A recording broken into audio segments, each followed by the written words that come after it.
नमस्कार।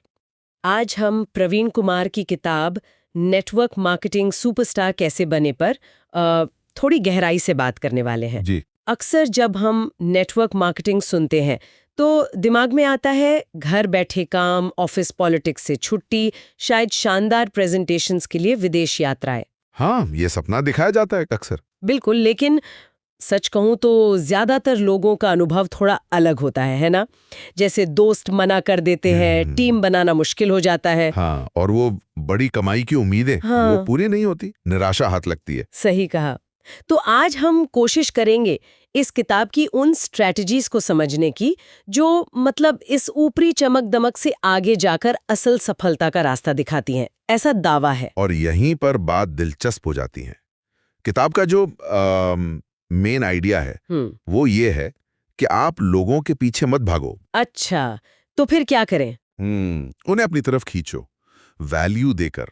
किताब दावा करती है कि इसमें वो सीक्रेट्स हैं, वो रणनीतियां हैं जो ज्यादातर गुरु शेयर नहीं करते, ताकि एक टिकाऊ बिजनेस बने। टिकाऊ बिजनेस मतलब सिर्फ जल्दी वाला नहीं। बिल्कुल, वो नहीं जो जल्दी शुरू हो और जल्दी खत्म हो जाए। तो पहली बड़ी सीख क्या है इसमें? किताब कहती है कि ऐसा लीडर बनो जिसे लोग फॉलो करना चाहें। पर ये कैसे होता है? मतलब सिर्फ लोगों को जोड़ना तो नहीं हुआ ना? नहीं, बिल्कुल नहीं। ये सिर्फ भर्ती का खेल नहीं है। इसका मतलब है अपनी टीम को सच में गाइड करना, उन्हें सिखाना, उनका साथ देना। जब आप लोगों को सफल होने में मदद करते हैं, उन्हें असल वैल्यू देते हैं, तो वो खुद ब खुद आपके साथ जुड़ना चाहते हैं। अच्छा, मतलब पुल स्ट्रैटेजी पुश नहीं। हाँ, एग्जैक्टली। आप एक प्रॉब्लम सॉल्वर बन जाते हैं, सिर्फ एक सेल्स पर्सन नहीं। ये बात समझ आई। और किताब में एक और जरूरी मुद्दे पर जोर है, सही कंपनी चुनना। कहती हैं कंपनी स्थिर हो, रेप्यूटेड हो, फाइनेंशियली साउंड हो। इस पर इतना जोर क्यों? अरे सोचिए जरा, अगर नींव ही कमजोर हो तो बिल्डिंग कैसे टिकेगी? सही बात है। कई बार लोग इसलिए फेल नहीं होते कि उनमें काबिलियत नहीं है, बल्कि इसलिए कि उन्होंने गलत कंपनी चुन ली। अगर कंपनी ही स्थिर नहीं है या उसकी इमेज खराब है, तो आपकी सारी मेहनत बेकार जा सकती है।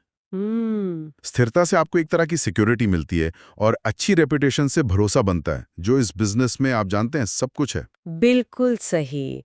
और ये हमें अगले पॉइंट पर लाता है, शॉर्ट टर्म फायदे की जगह लॉन्ग टर्म स्थिरता के लिए नेटवर्क बनाना।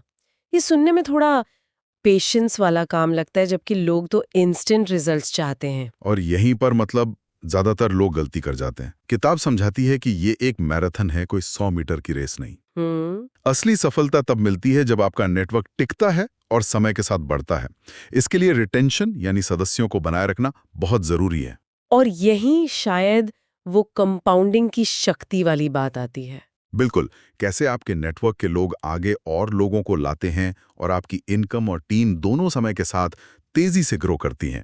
ये जल्दी अमीर बनने वाली स्कीम नहीं, बल्कि धीरे धीरे वेल्थ बनाने का तरीका है। ठीक है, तो लीडरशिप हो गई, सही कंपनी चुन ली, लंबा सोचा। लेकिन काम को आसान और असरदार बनाने के लिए किताब क्या कहती है? सिस्टम्स, टेक्नोलॉजी और खासकर लीड्स यानी ग्राहक जुटाने के बारे में। हाँ, देखिए, स्मार्ट तरीके से काम करना जरूरी है। टेक्नोलॉजी का इस्तेमाल आप ट्रेनिंग के लिए, कम्युनिकेशन के लिए, अपने नेटवर्क को मैनेज करने के लिए कर सकते हैं। इससे टाइम बचता है, पहुंच बढ़ती है। और लीड्स का क्या? वो कैसे लाएं बिना ज्यादा खर्च किए? हाँ, लीड्स के लिए किताब महंगे एड्स या कोल्ड कॉलिंग जैसे थकाने वाले तरीकों के बजाय कॉस्ट इफेक्टिव तरीकों पर जोर देती है। जैसे? वे लोग आकर्षित हों जो वाकई आपके प्रोडक्ट या अवसर में इंटरेस्टेड हों। मतलब क्वालिटी पर फोकस, क्वांटिटी पर नहीं। ये तो काफी लॉजिकल लगता है। तो क्या हम कह सकते हैं कि किताब का निचोड़ यही है कि नेटवर्क मार्केटिंग में सफलता के लिए कोई जादू की छड़ी नहीं है, ये लगातार ईमानदारी से कोशिश और सही रणनीति का खेल है? बिल्कुल सही। किताब इस मिथक को तोड़ती है कि ये कोई गेट रिच क्विक स्कीम है। और जो शुरुआती फेलियर्स होते हैं, जो बहुत कॉमन है, उनके बारे में क्या कहती है किताब? उस पर किताब का नजरिया बहुत बहुत महत्वपूर्ण है। वो कहती है कि अक्सर शुरुआती नाकामी आपकी पर्सनल फेलियर नहीं होती। अच्छा। हाँ, वो होती है खराब ट्रेनिंग या अवास्तविक उम्मीदें रखने या फिर गलत तरीकों का इस्तेमाल करने की वजह से। ये लोगों को हिम्मत देती है कि सही गाइडेंस और यथार्थवादी सोच के साथ दोबारा शुरुआत की जा सकती है।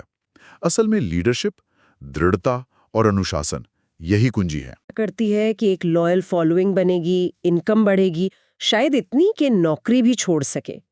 क्या पढ़ने वाले भी मानते हैं इसे? हाँ, लक्ष्य यही है कि लोग आपके पीछे ना भागें, बल्कि आपके पास आएं। क्यों? क्योंकि वे आपके नेतृत्व और आपके द्वारा दी जा रही वैल्यू पर भरोसा करते हैं। और हाँ, रीडर्स का फीडबैक भी यही दिखाता है। उन्हें ये किताब प्रैक्टिकल लगी, क्लियर लगी, खासकर नए लोगों के लिए दिशा दिखाने वाली। एक यथार्थवादी गाइड। हाँ, जो इस इंडस्ट्री में मिलना मुश्किल होता है। कुछ वर्जन्स में तो थिंक एंड ग्रो रिच जैसी किताबों के सिद्धांत भी शामिल किए गए हैं, जो माइंडसेट के महत्व पर जोर देता है। तो कुल मिलाकर इस किताब का सार ये हुआ कि नेटवर्क मार्केटिंग को एक सीरियस बिजनेस की तरह ले, जल्दी के प्लान्स छोड़कर वैल्यू बनाने, एथिकल तरीके से काम करने और लंबी अवधि की रणनीति पर ध्यान दें, और ऐसा लीडर बने जिसके साथ लोग खुद जुड़ना और टिकना चाहें। हाँ, बिल्कुल। और ये हमें एक दिलचस्प सवाल पर भी छोड़ जाता है। किताब लीडरशिप और वैल्यू देने पर बहुत जोर देती है।